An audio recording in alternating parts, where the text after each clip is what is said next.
똑같은 월급, 똑같이 매달 50만 원씩 투자한 두 직장인이 있습니다. 30년 뒤 한 사람의 계좌에는 11억이, 다른 한 사람의 계좌에는 8억이 찍혀 있었습니다. 사라진 3억, 주식이 폭락한 것도 아니고 사기를 당한 것도 아닙니다. 단지 수수료가 1% 달랐을 뿐입니다. 지금 이 순간에도 수백만 직장인의 통장에서 보이지 않는 돈이 빠져나가고 있습니다.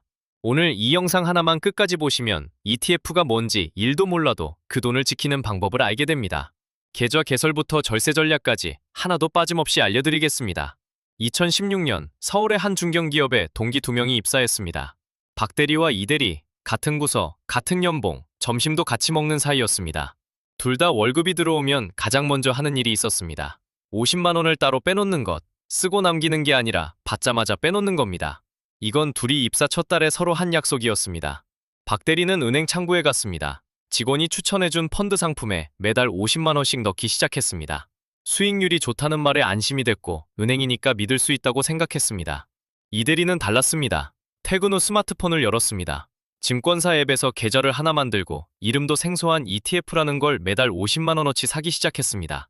주변에서는 그게 뭐냐고 물었고 이 대리 본인도 솔직히 반신반의했습니다. 10년이 지났습니다. 두 사람 모두 과장이 됐고 통장에 쌓인 돈도 제법 커졌습니다. 아직까지는 큰 차이가 없었습니다. 20년이 지났습니다. 슬슬 차이가 벌어지기 시작했습니다. 그런데 박 대리는 그 차이를 몰랐습니다. 자기 통장만 봤으니까요. 돈이 불어나고 있다는 사실에 만족하고 있었습니다. 30년이 됐습니다. 두 사람 모두 퇴직을 앞두고 계좌를 열었습니다. 이 대리의 계좌에는 11억이 찍혀 있었습니다. 박 대리의 계좌에는 8억이었습니다. 같은 금액을 같은 기간 동안 한 달도 빠지지 않고 넣었는데 3억 가까이 차이가 났습니다. 박 대리는 아무 실수도 하지 않았습니다. 빠지지 않고 꼬박꼬박 넣었고 중간에 빼지도 않았습니다. 그런데도 3억이 사라진 겁니다. 두 사람의 차이는 딱 하나였습니다. 지금부터 그걸 알려드리겠습니다. 이 대리가 샀다는 ETF, 이게 대체 뭔지부터 짚고 가겠습니다. 주식 투자를 한다고 하면 보통 테슬라 하나 사고 엔비디아 하나 사고 이렇게 생각하잖아요? 그런데 이거 하나씩 사려면 돈이 꽤 듭니다. ETF는 이걸 한 번에 해결해줍니다. 피자를 떠올려 보시면 됩니다. 개별 주식은 페퍼로니 피자입니다. 토핑 하나만 올라가 있어서 그게 별로면 전부 별로인 거죠. ETF는 콰트로 피자입니다. 한 판에 여러 맛이 다 담겨 있으니까 하나가 좀 별로여도 나머지가 받쳐주거든요. 이 대리가 산 S&P 500 ETF가 딱 그겁니다. 미국 대표 기업 500개가 한 판에 담긴 피자. 테슬라, 엔비디아, 애플, 아마존. 이걸 하나씩 사려면 수백만 원이 들지만 ETF 한 주는 2만 원대면 삽니다. 게다가 ETF는 주식처럼 실시간으로 사고 팔 수 있습니다. 일반 펀드는 오늘 팔겠다고 해도 실제로 돈이 들어오려면 며칠을 기다려야 하거든요. ETF는 주식시장이 열려있는 동안 언제든 바로 거래가 됩니다. 펀드의 장점과 주식의 장점을 합쳐놓은 겁니다. 국내에서 ETF를 만드는 대표 브랜드가 두 개 있습니다. 삼성 자산운용의 코덱스, 미래에셋 자산운용의 타이거. 이 둘이 시장의 72%를 차지하고 있습니다. 같은 S&P 500 ETF라도 만든 곳이 다를 뿐 구성 종목은 거의 같거든요. ETF에도 종류가 있습니다. 세 가지만 기억하시면 됩니다. 패시브 ETF는 지수를 그대로 따라갑니다. 수수료가 가장 낮습니다. 액티브 ETF는 전문가가 종목 비중을 조절해서 지수보다 더 벌어보겠다는 건데 수수료가 높습니다. 테마 ETF는 반도체나 2차전지 같은 특정 분야에 몰아서 투자합니다. 유행을 타면 수익이 크지만 끝나면 위험해집니다. 워렌 버핏이 이런 내기를 한 적이 있습니다. S&P 500 인덱스 펀드 하나와 전문가들이 골라 만든 헤지 펀드 5개를 10년간 붙인 겁니다.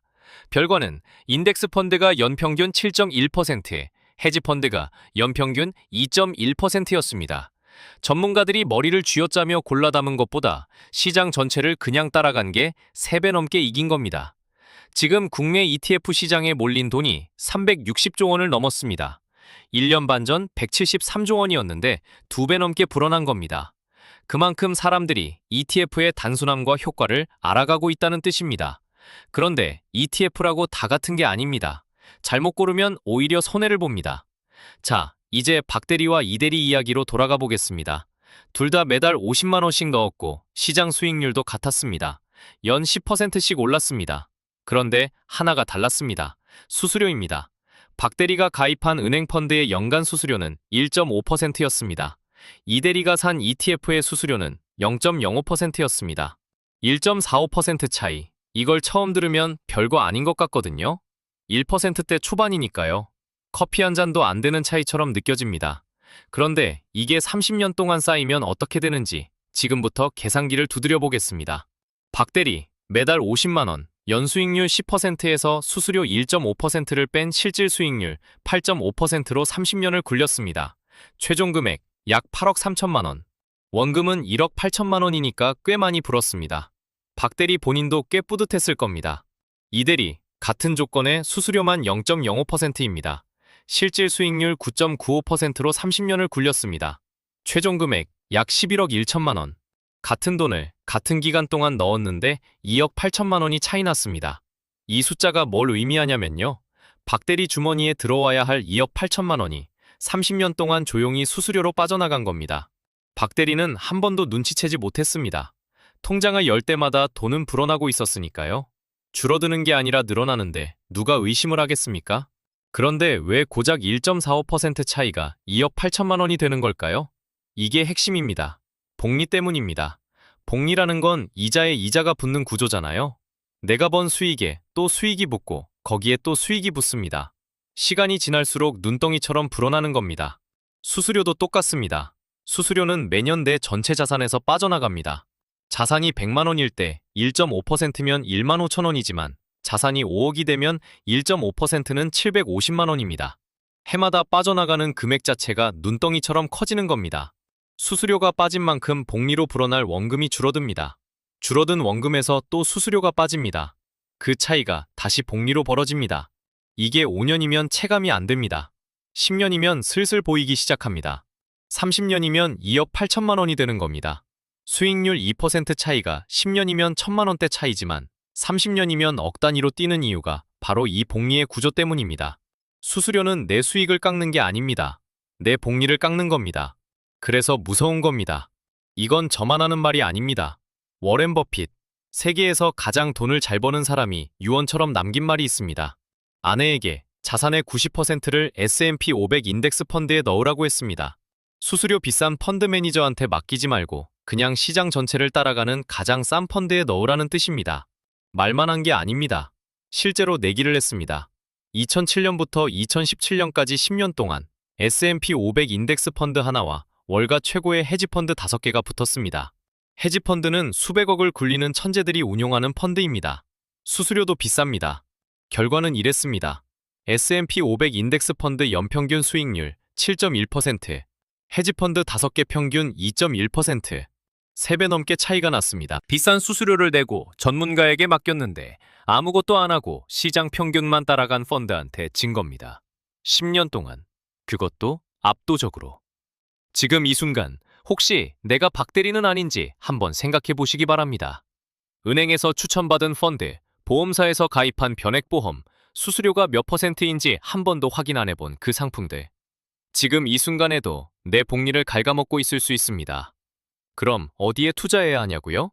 지금부터 구체적으로 알려드리겠습니다. 그럼 어떤 ETF를 사야 할까요? 답부터 말씀드리면 S&P 500을 추종하는 인덱스 ETF입니다. 코덱스 미국 S&P 500, 타이거 미국 S&P 500. 총보수가 각각 0.0062%, 0.0068%. 사실상 차이가 없습니다. 연평균 수익률도 17%대로 거의 같거든요. 둘 중 아무거나 골라도 됩니다. 그런데 ETF라고 다 이런 게 아닙니다. 여기서부터 조심해야 합니다. 테마 ETF라는 게 있습니다. 로봇, 2차전지, 반도체처럼 특정 산업에만 몰아서 투자하는 겁니다. 유행을 탈 때는 수익률이 화끈합니다. 문제는 유행이 끝난 다음입니다. 테마가 식으면 묶인 종목 전체가 같이 내려갑니다. 분산이 안 되어 있으니까요. 처음부터 손댈 영역이 아닙니다. 그리고 진짜 위험한 게 있습니다. 레버리지와 인버스입니다. 2026년 2월 코스피가 5,500을 돌파했을 때 벌어진 일입니다. 개인 투자자들이 곧버스에 1조 1천억 원을 쏟아부었습니다. 곧버스는 코스피가 떨어지면 2배로 버는 ETF입니다. 시장이 너무 올랐으니 이제 내려갈 거라고 확신한 겁니다. 결과는 마이너스 44%. 1조를 넣어서 4,400억이 증발했습니다. 인터넷에는 전쟁이 나길 바란다는 댓글까지 올라왔습니다. 왜 이렇게 되는 걸까요? 계산기를 한번 두드려 보겠습니다. 일반 ETF에 100만 원을 넣었다고 해봅시다. 시장이 20% 올랐습니다. 120만 원. 다음 날 20% 빠졌습니다. 96만 원. 올랐다 내렸다 했을 뿐인데 4만 원이 사라졌습니다. 같은 상황에서 2배 레버리지는요? 100만 원에서 40% 올라 140만 원. 다음 날 40% 빠져서 84만 원. 16만 원이 날아갑니다. 시장은 똑같이 움직였는데 손실이 4배입니다. 이걸 변동성 끌림이라고 합니다. 오르내림이 반복될수록 원금이 녹아내리는 구조입니다. 그러면 좋은 ETF는 어떻게 고를까요? 이것만 보면 됩니다. 3가지입니다. 첫째, 순자산 총액. 이 ETF에 돈이 얼마나 모여 있느냐입니다. 규모가 너무 작으면 상장 폐지 위험이 있습니다. 둘째, 총보수.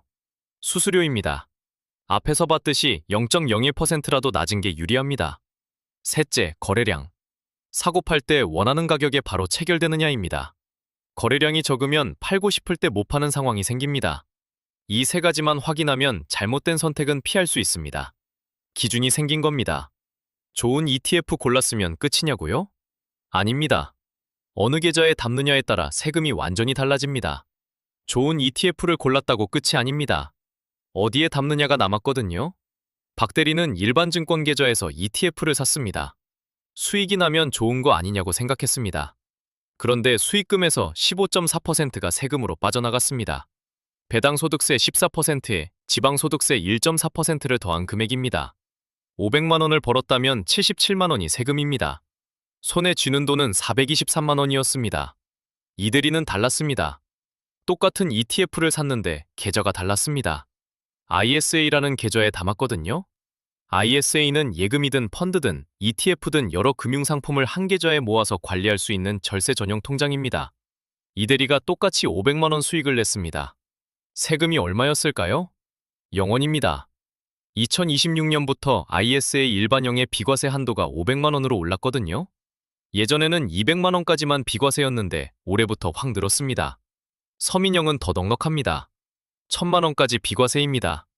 수익이 더 클 때도 비교해 보겠습니다. 수익 1,000만 원이 났다고 가정합니다. 박 대리의 일반 계좌에서는 세금이 154만 원입니다. 이 대리의 ISA 일반형에서는 49만 5천 원입니다. 500만 원까지는 비과세이고 초과분 500만 원에만 9.9%가 붙으니까요. 100만 원 넘게 차이가 나는 겁니다. ISA의 또 다른 강점이 있습니다. 손익통산이라는 구조인데요. 쉽게 말해서 ISA 안에서 어떤 상품은 수익이 나고 어떤 상품은 손실이 났을 때 합산해서 순수익에만 세금을 매기는 겁니다. 일반 계좌에서는 이게 안 됩니다. 하나가 500만 원 벌고 하나가 300만 원 잃으면 일반 계좌는 번 500만 원에 세금을 매깁니다. ISA는 합산해서 200만 원에만 과세하는 겁니다. 이 차이가 꽤 큽니다. ISA 연간 납입 한도는 4천만 원이고 의무 가입 기간은 3년입니다. 3년을 채워야 비과세 혜택이 적용되니까 일찍 시작할수록 유리합니다. 여기서 한 가지 더 알려드리겠습니다. 절세 계좌는 ISA 하나만 있는 게 아닙니다. 연금저축과 IRP를 함께 쓰면 세액공제까지 받을 수 있습니다. 이 3가지를 합치면 총급여 5,500만 원 이하 기준으로 연 최대 148만 5천 원을 돌려받을 수 있습니다. ISA로 비과세, 연금저축과 IRP로 세액공제, 이 조합이 직장인 절세의 기본이라고 보시면 됩니다. 다만 세금과 관련된 부분은 개인소득이나 가입 유형에 따라 달라질 수 있으니 정확한 적용은 세무 전문가 상담을 받아보시는 게 안전합니다. 박 대리는 이걸 몰랐습니다. 이 대리는 알고 있었습니다. 수수료 차이에 이어서 세금 차이까지. 30년 동안 이 차이가 쌓이면 어떻게 되는지 이제 마지막으로 보여드리겠습니다. 자, 이제 이 대리의 결말을 말씀드릴 차례입니다. 이 대리는 30년 동안 딱 한 가지를 했습니다. 매달 50만 원씩 S&P 500 ETF를 ISA 계좌에 넣었습니다. 수수료 0.05%, 비과세 혜택, 그리고 연 1을 리밸런싱. 대단한 비법 같은 건 없었습니다. 그냥 그게 전부였습니다. 30년 뒤 이 대리의 계좌에 찍힌 숫자는 11억이었습니다. 박 대리는 8억 3천만 원이었습니다. 같은 금액을 같은 기간 한 달도 빠지지 않고 넣었는데 2억 8천만 원이 갈렸습니다. 박 대리가 잘못한 건 없습니다. 다만 몰랐을 뿐입니다. 이제 여러분 차례입니다. 방법은 생각보다 단순합니다. 첫 번째, 증권사 앱을 열고 중개형 ISA 계좌를 개설합니다. 요즘은 비대면으로 10분이면 끝납니다. 중개형이어야 ETF를 직접 사고 팔 수 있으니까 반드시 중개형으로 만드셔야 합니다. 특정 증권사를 추천하는 건 아닙니다. 본인이 쓰는 증권사 앱이면 됩니다. 두 번째, 앱 검색창에 코덱스 미국 S&P 500 또는 타이거 미국 S&P 500을 검색합니다. 둘 다 같은 지수를 따라가고 수수료도 거의 같습니다. 어떤 걸 고르든 크게 상관없습니다. 하나만 정해서 꾸준히 사는 게 핵심입니다. 세 번째, 매월 자동 매수를 설정합니다.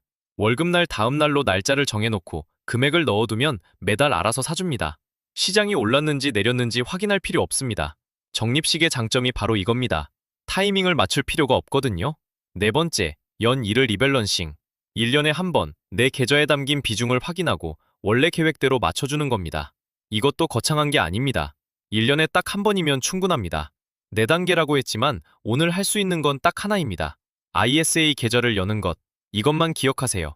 계좌가 열리면 나머지는 자연스럽게 따라옵니다. 검색하고 금액 넣고 자동 매수 누르면 끝입니다. 투자의 정답은 없습니다. 다만 오늘 알려드린 내용은 투자 권유가 아니라 선택지를 하나 더 아는 것에 가깝습니다. 구체적인 판단은 본인 상황에 맞게 필요하면 전문가와 상담하시길 권합니다. 30년 뒤 이대리처럼 될지 박대리처럼 될지는 오늘 결정됩니다. 오늘 이 영상을 끝까지 보신 분이라면 이미 반은 온 겁니다. 나머지 반은 계좌 하나 여는 것뿐입니다. 이 영상이 도움이 되셨다면 구독과 좋아요 한번 부탁드립니다. 다음 영상에서는 ETF로 월 배당 받는 방법을 알려드리겠습니다. 그때 또 뵙겠습니다.